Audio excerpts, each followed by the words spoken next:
Ontem eu terminei essa história dizendo que depois de 11 anos ela finalmente conseguiu sair daquele casamento, daquele relacionamento agressivo e tal. E ela, por fim, respirou e teve certeza de uma coisa. Nunca mais ela ia encontrar alguém pior do que ele.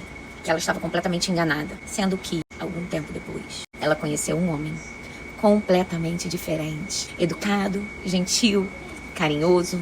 Ele abria a porta do carro, perguntava como tinha sido o dia dela, escolhia uma roupa e dizia que ela ficaria linda naquela roupa. Fez ela trocar a forma de se enxergar.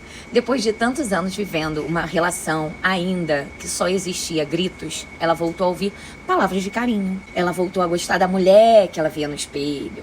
Ela dizia que aquele homem tinha despertado uma mulher que ela acreditava que nunca existiu, ou que ela tinha perdido em algum momento da vida dela. Mas havia uma coisa que ele deixou muito clara desde o primeiro dia.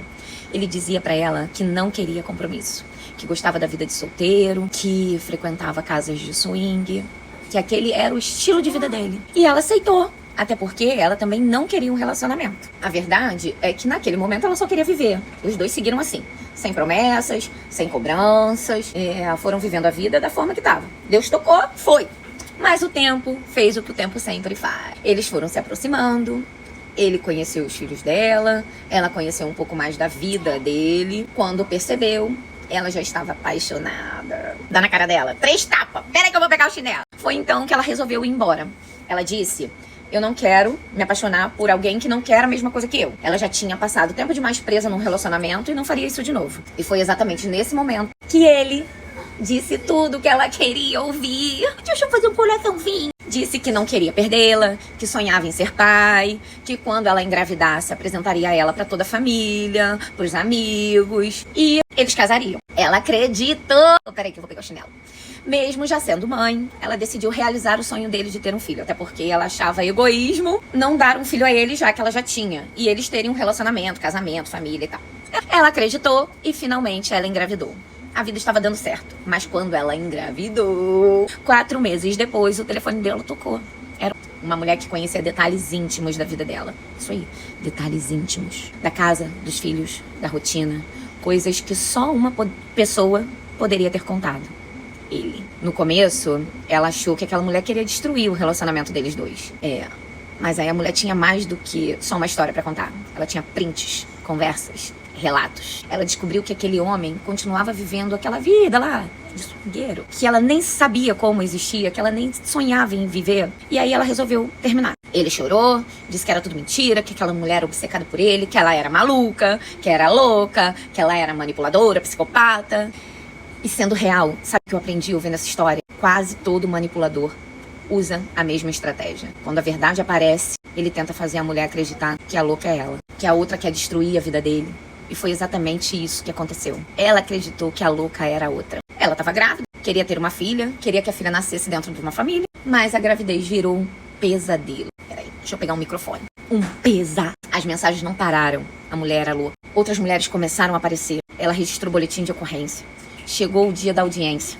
E foi justamente nesse dia que ele olhou pra ela e disse: não vai, eu não quero você grávida, passando por esse constrangimento. Ela achou que aquilo era proteção. Confiou. Ela não foi audiência, eu acho que foi arquivada, né? Acho que arquiva.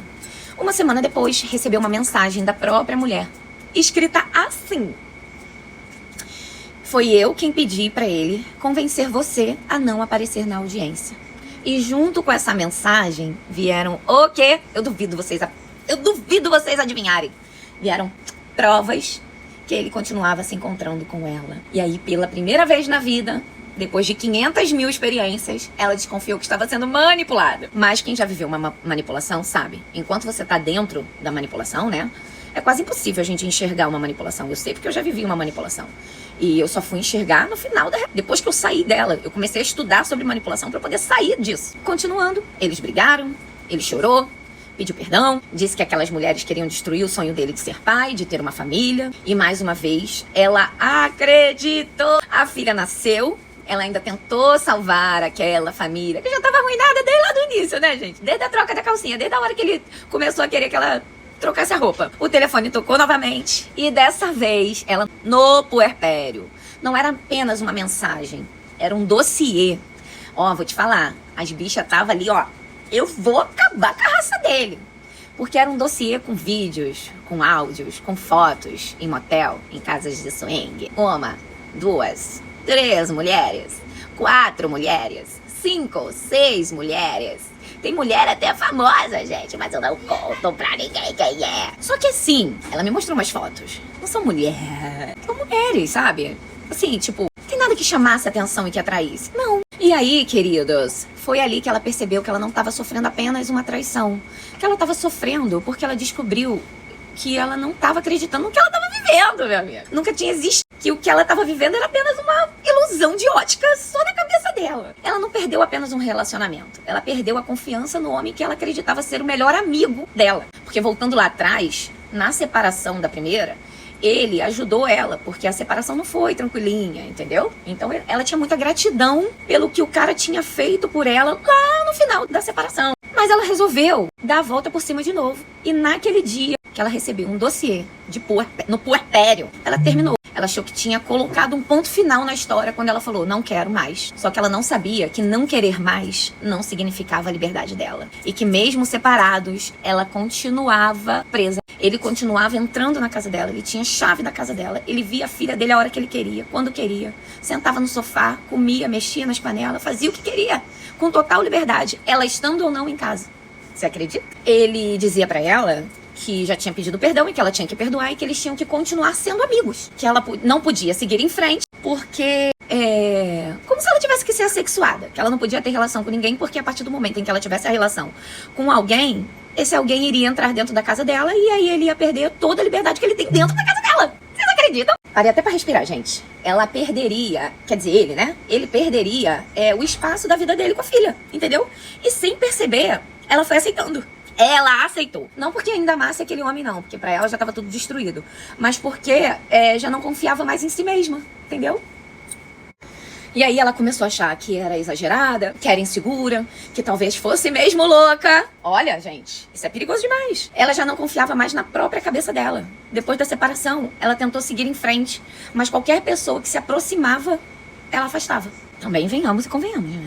Depois de tudo que essa mulher passou, ela ainda acreditar no primeiro passo que ela vê na frente, minha filha, até eu ia tropeçar na pedra, ia bicar a pedra e chutar pra longe. Tudo virava motivo pra ela desconfiar. Qualquer diferença era motivo pra ela ir embora. Ela construiu uma armadura, não porque essa fosse a verdadeira personalidade dela, tá? Mas porque era a única forma que ela encontrou de ser forte, de ser mais forte. Ela não estava rejeitando as pessoas, ela estava tentando proteger o próprio coração, o próprio sentimento. Ela achava que nunca mais conseguiria confiar em ninguém. Mas a vida ainda guardava um encontro. Eu acredito que o último encontro. Um encontro que não mudaria apenas a forma como ela enxerga o amor. Mudaria a forma como ela enxerga a si mesma. E exatamente daí que começa o último capítulo que eu só vou contar pra vocês.